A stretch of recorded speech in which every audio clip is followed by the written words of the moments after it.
Amados hermanos, para la clase número 3 de Cristología, estamos en el punto número 8, los estados de la humillación de Cristo.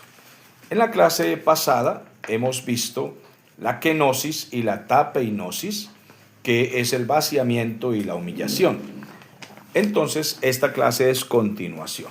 Vamos a ver los estados de humillación, es decir, Cristo siendo Dios se hizo hombre y Él entonces encarnó. A esto se le llama la encarnación. Después vamos a ver el sufrimiento, después la muerte y la sepultura.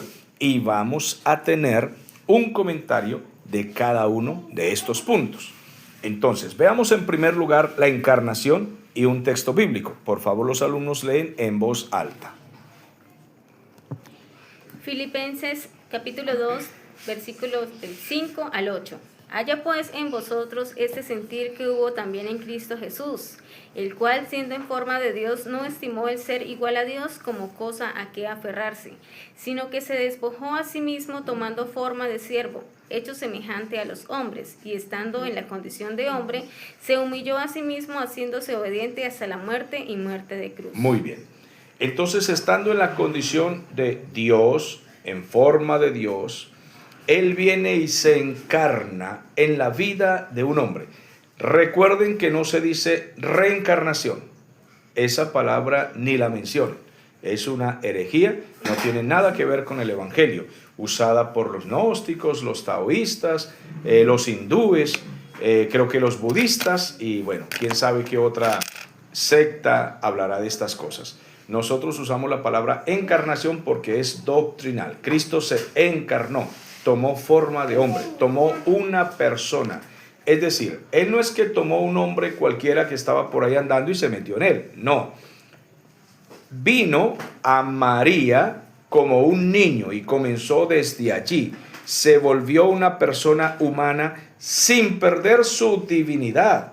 Solamente que Él no tenía necesidad de venir a salvarnos, sino que Él quiso venir a salvarnos y por eso se humilló, es decir, se encarnó, tomó forma humana.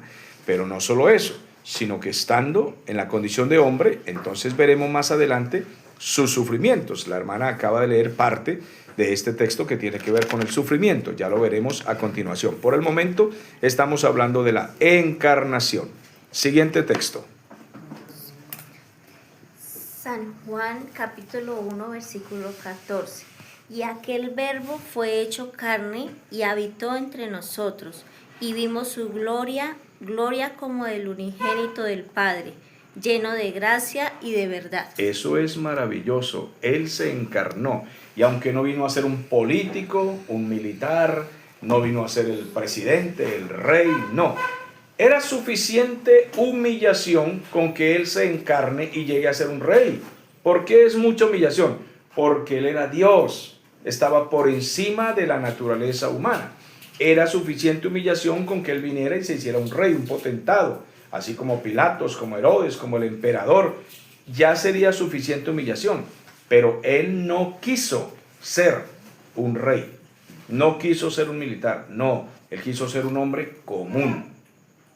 Ser tratado como el hijo de un carpintero del barrio, en un barrio pobre, en una ciudad de pobres, ¿sí? Allí en medio de la gente de Nazaret, Él se cría en ese lugar como un hombre pobre.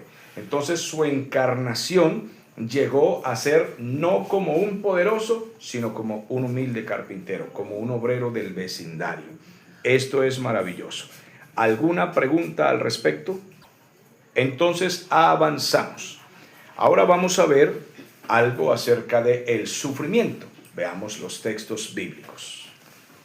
Isaías 53. ¿Quién ha creído a nuestro anuncio y sobre quién se ha manifestado el brazo de Jehová? Subirá cual renuevo delante de él y como raíz de tierra seca, no hay parecer en él, ni hermosura. Le veremos más sin atractivo para que le deseemos.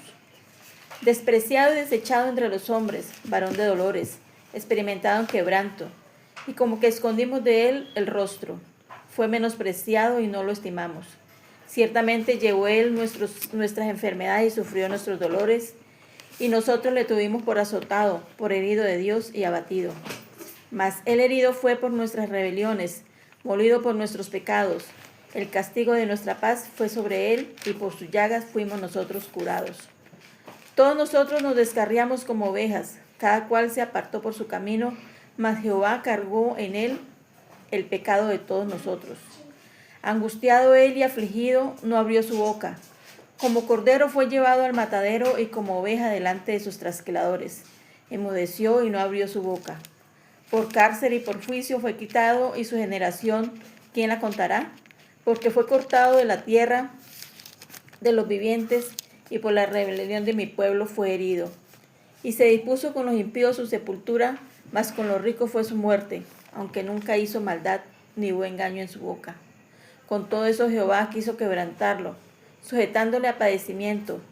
Cuando haya puesto su vida en expiación por el pecado, verá linaje, vivirá por largos días, y la voluntad de Jehová será en su mano prosperada. Verá el fruto de su aflicción, de la aflicción de su alma, y quedará satisfecho por su conocimiento. Por su conocimiento justificará mi siervo, justo a muchos, y llevará las iniquidades de ellos. Por tanto, yo le daré parte con los grandes y con los fuertes. Repartirá despojos, por cuanto derramó su vida hasta la muerte, y fue contado con los pecadores, habiendo él llevado el pecado de muchos y orado por los transgresores. Amén. Amén. Qué pasaje tan impresionante. Pues yo quiero decir que es un pasaje maravilloso, pero es muy triste. Es maravilloso porque es la palabra de Dios, y por eso es maravilloso el pasaje bíblico. Pero es un pasaje muy triste que tiene que hacernos reflexionar. No hemos leído prácticamente en ese pasaje casi ningún versículo que no tenga angustia y sufrimiento. Este capítulo no fue comprendido por la nación de Israel. Ellos esperaban al Mesías combatiente, guerrero, que vendría con ejércitos e impondría su reino por encima de Roma, por encima de Herodes y por encima de todos los guerreros que hubiera en esa época. Y resulta que él viene como un humilde obrero, como un pobre entre los pobres, sin ninguna pompa. Juan el Bautista no lo presenta con bombos y platillos, sino allí en el río con todos los obreros del pueblo, y dice: este es del que yo les estaba anunciando, este es el Mesías, el Cordero, el Hijo de Dios. Pero ¿cómo así? ¿Es eso lo que esperábamos nosotros en Israel? Pensamos que era alguna pompa que vendría. Ese Señor, pero ese no es el hijo de José y de María. Sus hermanas no están entre nosotros, y sus hermanos. Ahora nos van a decir que Él es el Salvador. Entonces el texto dice, y es imposible pasar de largo en este pasaje, ha sido leído, pero es imposible no describir algunas partes. ¿Quién ha creído a nuestro anuncio? ¿Sobre quién se ha manifestado el brazo del Señor? Aparte de que Él vino a sufrir, vino a predicar, y las multitudes le seguían por intereses, por milagros, por comida, por beneficios personales, por curiosidad, por desafiarlo, por ver si era verdad que levantaba paralíticos, muertos, y como si fuera poco, este es Samuel día de reposo, mátenlo. Es impresionante, su mensaje fue despreciado. Y el Señor Jesús dijo a sus discípulos: si a mí me aborrecen, ¿qué no harán con ustedes? Una mujer lloraba cuando él iba camino al sepulcro, y esta mujer llorando se le acerca, y el Señor le dice a las mujeres que están allí: no lloren por mí, llorad por vosotras y por vuestros hijos, porque si esto hacen del árbol verde que da fruto, ¿qué no harán con el palo seco? Si eso fueron capaces de hacer con el Señor, si a mí me aborrecieron, a ustedes lo aborrecerán. Si a mí me persiguieron, a ustedes los perseguirán.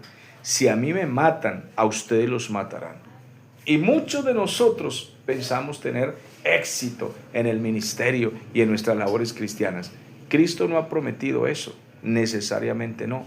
El hecho que tengamos cierto éxito ya es mucha riqueza, porque el Señor lo que dijo es que seríamos mártires, y esto es sufrimiento. El Señor fue el siervo sufriente.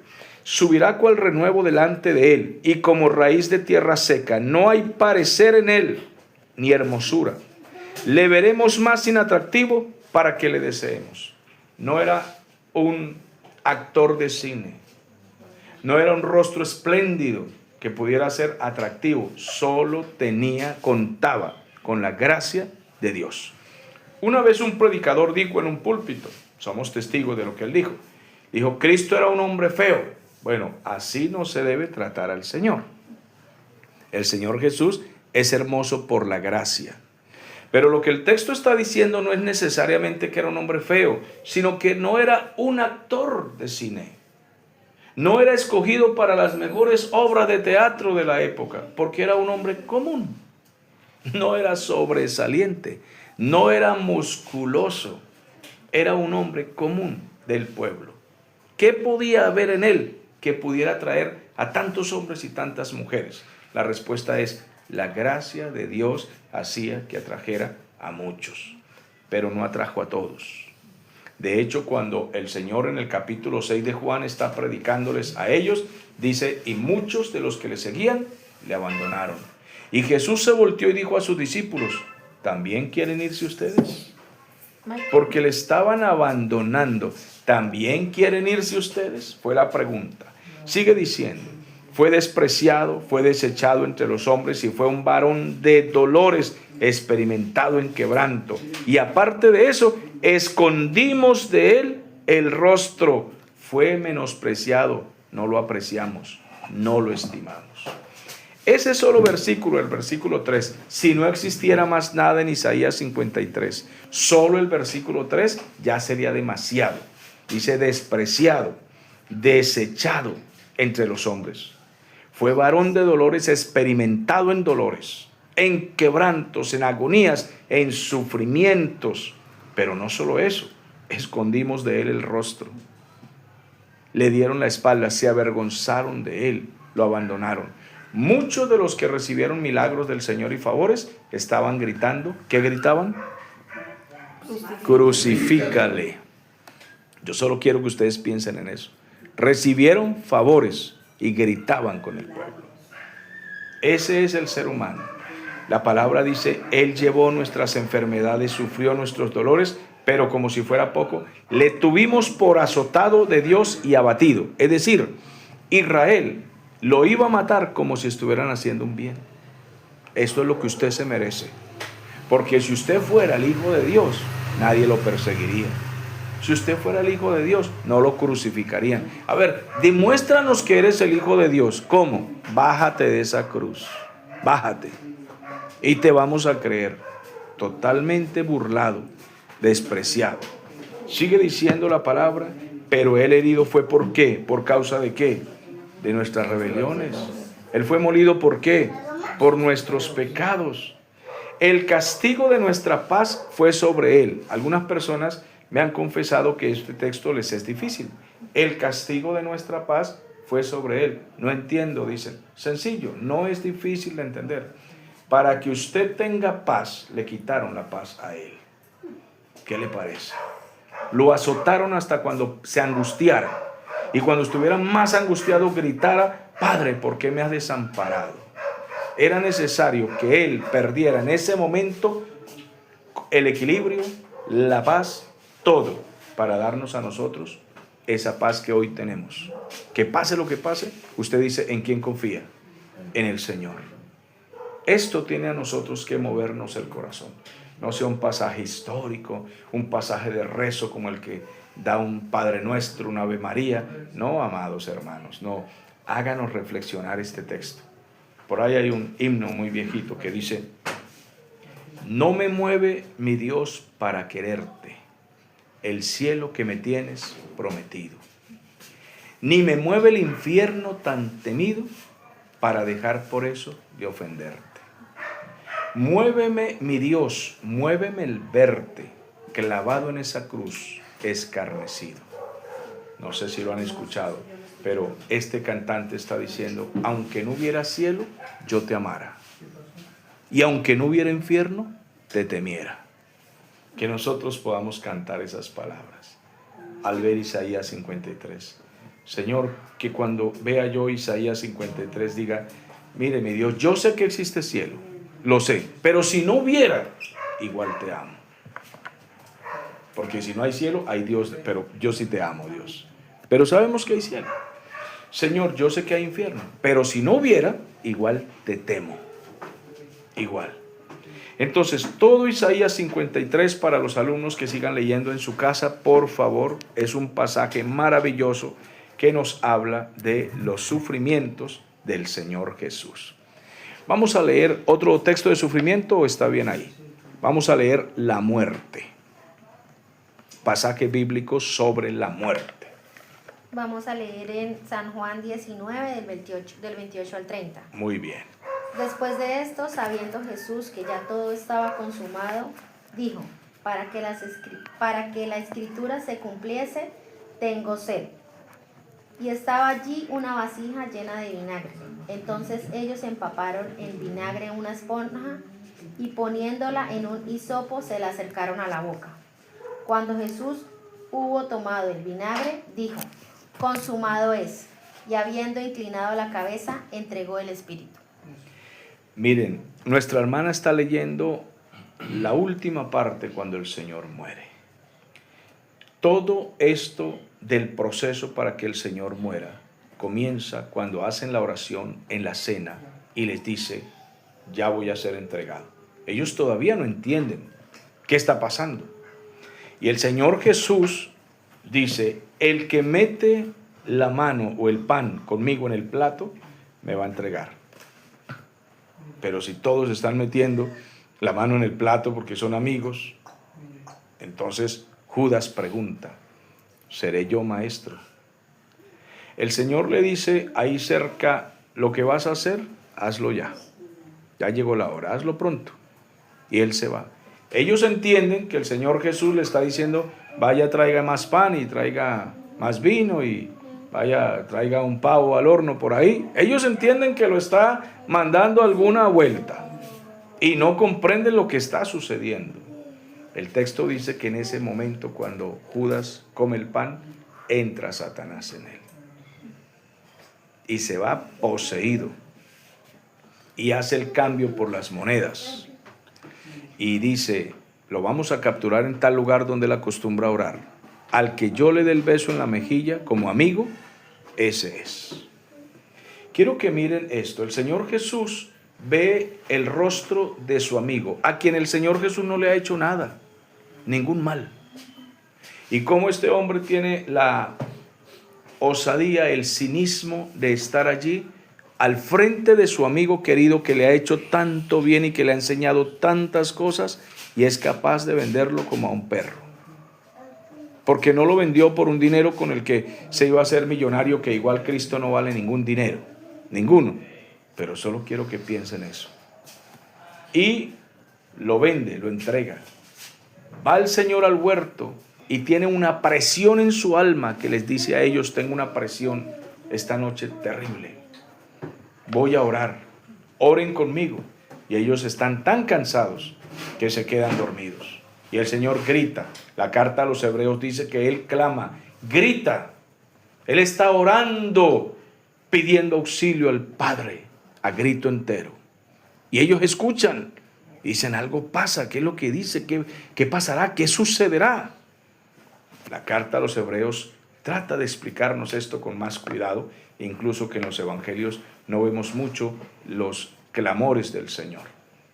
Solo vemos que el Señor sudó como grande gota de sangre, que algunos científicos médicos dicen que eso es un ataque especial de susto para que la persona llegue a esos extremos.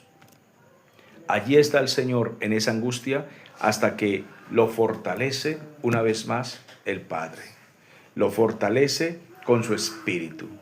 Allí estaba el enemigo combatiendo con él y diciéndole cosas en la mente. La Biblia no describe exactamente qué le decía, pero nosotros solo imaginemos al diablo diciéndole, lanzándole toda clase de dudas. ¿Tú eres capaz de cargar los pecados del mundo?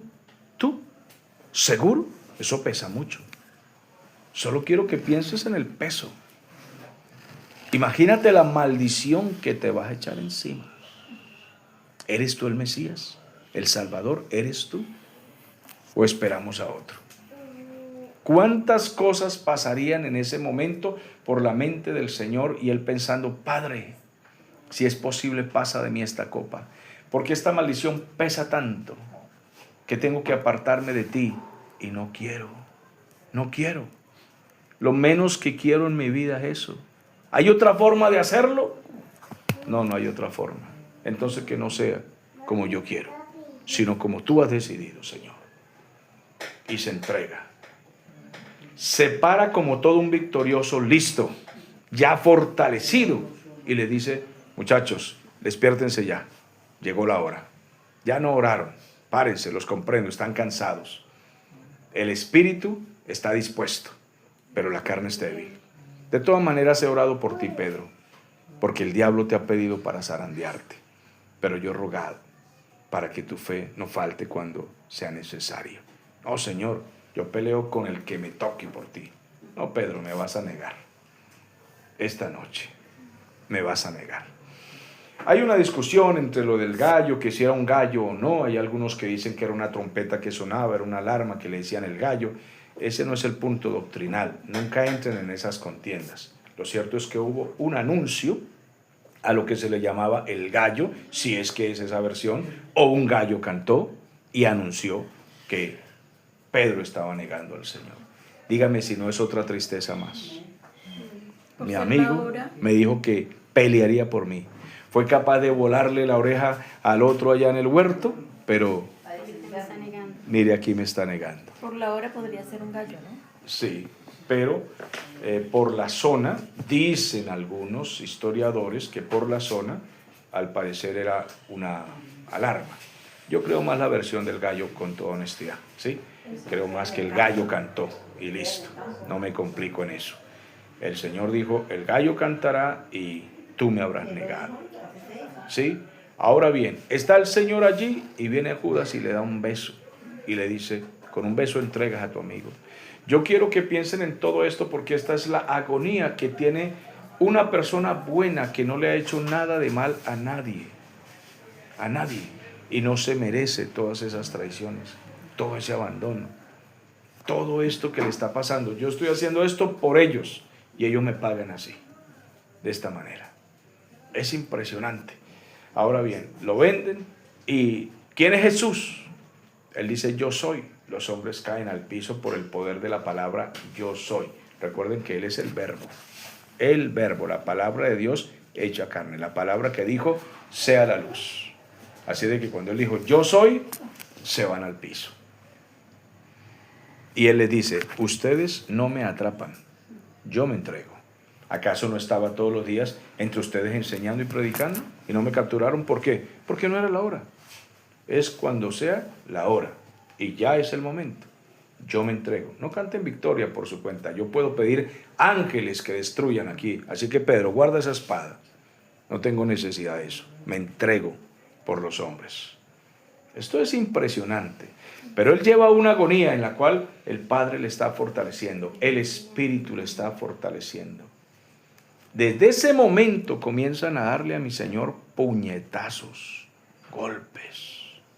Amados, yo solo quiero que piensen cada vez que nosotros decepcionamos al Señor. Dios santo, mi Señor desde ese momento no le dieron agua, le dieron golpes, no le dieron más nada de comer. Lo tuvieron toda la noche por allá parado, dándole golpiza. Luego lo dejan ahí desnudo, sin importar si le da frío, si le da hambre, si las heridas se le enconan. ¿Quién lo atendió? ¿Qué primeros auxilios? Derechos humanos para los pandilleros, por favor, a mi Cristo. Nadie se preocupó por él. Nadie, absolutamente nadie. Yo no estoy diciendo que no tengan derecho los seres humanos a derechos. Estoy hablando de mi Señor. A él, nadie se preocupó por él. Él sufrió nuestros dolores. Él sufrió nuestras angustias. ¿Quién puede decir que fue abandonado y traicionado y dejado solo en un lugar amarrado después de darle una tremenda paliza? Nadie le dice, toma un vaso de agua. Nadie le pone un poquito de hielo en sus golpes que le dieron. Pero como si fuera poco, así pasó la noche, cansado. Y al otro día lo toman de nuevo para burlarse de él o sea que y ya era la volverlo a segunda golpear. noche despierto, ¿no? Él pasa toda esa Porque él noche. pasó en una vigilia. Y al lo otro agarran en la día, mañana, todo el día, toda la noche. al otro día ya era la crucifixión. Era el juicio y la crucifixión. Pero era suficiente. Ya no se necesitaba más. Ya con todo eso ya era suficiente. Él se estaba desangrando.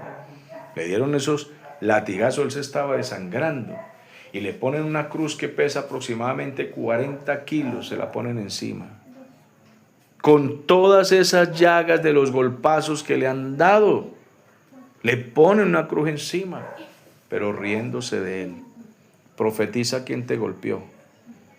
Profetiza, le cubren el rostro, le dan puños, le dicen profetiza. Salve, rey de los judíos, salve. ¿Dónde está tu ejército? Todo el público riéndose. Alguien me dice, oh, es que yo he sufrido mucho en la vida. He sufrido mucho en la vida. Mi Señor sufrió demasiado. Más de lo que puede un ser humano sufrir. Arrastra la cruz, se va cayendo, se va tropezando, le van gritando maldito. Él está desangrándose, ya no puede más. Va, cuánto se lastimó, lo pisaron, lo empujaron. La sola burla es un maltrato psicológico. Sufro de bullying, por favor. ¿Alguien sabe qué es bullying? Mi Señor Jesús. Esto es impresionante. Ahora lo llevan desnudo. Ustedes saben la vergüenza cuando llega allá y le quitan la ropa. Lo llevan medio desnudo y al llegar allá lo desnudan y lo exponen al público bajo esa vergüenza pública y lo exhiben, porque así como fue la serpiente de bronce en el desierto puesta en alto para que miraran y las serpientes, el veneno no hiciera impacto, ¿se acuerdan? El capítulo de Números, en el libro de Números. Bueno, así será levantado el Hijo del Hombre. Bueno, pues así fue levantado, para que todo el que mire a Cristo reciba esperanza. Por eso yo no puedo entender a un gobernante que dice semejantes barbaridades de mi Señor.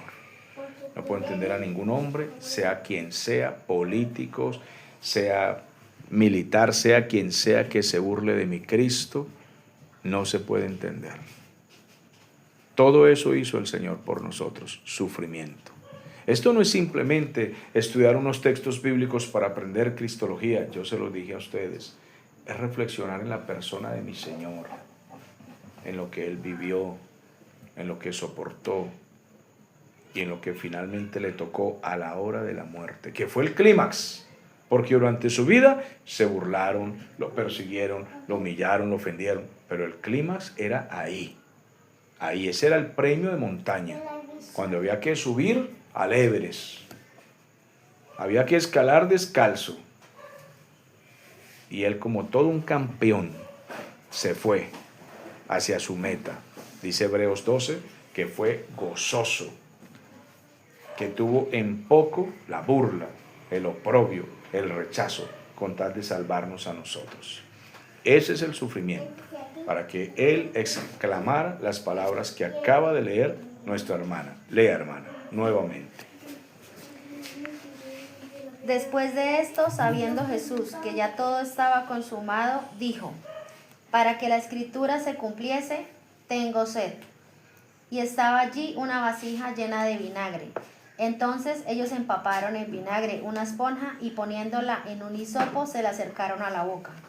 Cuando Jesús hubo tomado el vinagre, dijo, consumado es, y habiendo inclinado la cabeza, entregó el espíritu. Ahí sí fue. Ahí ya no aguantaba más el Señor y entregó el espíritu. Vamos a leer acerca de la sepultura. Lea primero nuestro hermano López. Dice, voy a leer 2 versículos. En voz alta. En Mateo 27, 59. Y tomando José el cuerpo, lo envolvió en una sábana limpia y lo puso en su sepulcro nuevo nuevo que habían labrado en la peña, y después de hacerle rodar una gran piedra a la entrada del sepulcro, se fue. Qué maravilloso saber que mi Señor Jesús cumplió todo lo que habían dicho los profetas. Isaías 53 nos dice que iba a sufrir y que sería muerto entre malhechores, porque habían allí unos malhechores y a él lo metieron en medio como que. ¿Qué significa que él estaba en medio de dos malhechores? Era un delincuente. Que él era el principal, él era el jefe del tren. Impresionante. Este es el jefe del tren y estos dos son menos malhechores que el que están en medio. El del medio es el mayor criminal, así lo trataron. Y mi Señor fue sepultado como cualquier mortal, aunque en su muerte la profecía debía cumplirse. Algunos le tendieron los últimos honores, le dieron alguna sepultura de alguna persona que tenía cierto dinero. Pero, ¿dónde está la humillación allí? En que Él, siendo Dios, ¿por qué tiene que venir a ser metido en un hueco donde están todos los mortales? Ahí, bueno, porque Él iba a demostrar que como todos los hombres tenía Él que morir, aunque martirizado, por supuesto, de esa manera, pero la tumba no lo iba a retener.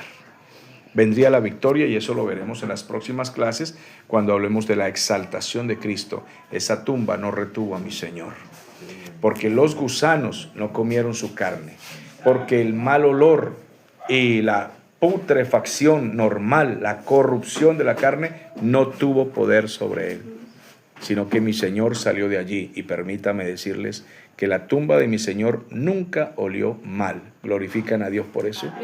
Eso es maravilloso. Simplemente Él derrotó la muerte. Eso es poderoso. Él se levantó de allí. Entonces, bueno, la sepultura es parte de la humillación de Cristo, que el Dios Todopoderoso venga a ser metido en un hueco como todos los humanos normales. Vamos a leer otro texto sobre la sepultura, hermano William. Ahí. Voz alta. Primera de Corintios 15, versículos 3 y 4. Leo la palabra en el nombre del Padre, del Hijo y del Espíritu Santo. Porque primeramente os he enseñado lo que asimismo recibí, que Cristo murió por nuestros pecados conforme a las Escrituras, y que fue sepultado y que resucitó al tercer día conforme a las Escrituras. Eso es maravilloso. La palabra del Señor dice que conforme a las Escrituras, Él fue sepultado como todos los mortales. Tenía que ser sepultado y que todos vieran que fue sepultado. Ahora, cuando hablemos de la exaltación y veamos la resurrección, entraremos en lo que se llama la discusión de los críticos, los que dicen que ese cuerpo fue robado, pero hay muchísimas pruebas de que el Señor resucitó, y eso tenemos que aprenderlo para que nosotros podamos combatir, porque hay muchísimos testigos de que Él resucitó. Sobre todo en la época, la forma de extraer una noticia debía ser con testigos creíbles, y Cristo tenía más de 500 testigos creíbles de su resurrección. Eso es maravilloso, cuando lleguemos allá. Entonces nuestra clase de hoy ha sido los estados de la humillación de Cristo: encarnación, sufrimiento, muerte y sepultura. Es maravillosa la clase. Tenemos aquí algunos comentarios adicionales con nuestros hermanos, los alumnos. Bueno, mis amados hermanos, llegando al final de esta clase, muy gozosos de haber descubierto o repasado algunas cosas que ya en otras oportunidades hemos hablado, pero quizás algunos de nuestros hermanos en clase y ahora los que pueden escuchar nuestros audios, descubrir cosas que no habían escuchado, que todavía no habían meditado, como los sufrimientos de Isaías 53. Muchas veces lo hemos leído a la carrera. No debe leerse así, ni la clase debe tomarse como una clase solo de conocimiento, sino una clase devocional que nos haga reflexionar en nuestra relación con Cristo Jesús. La cristología es una materia de la teología que nos enseña sobre la persona de Cristo, pero no puede tomarse como letra muerta. Debemos esforzarnos por tener una relación. Por encima de aprendizaje, de estudios, debe tenerse una relación con la persona de Cristo. Que Dios les bendiga y hasta la próxima clase. Amén.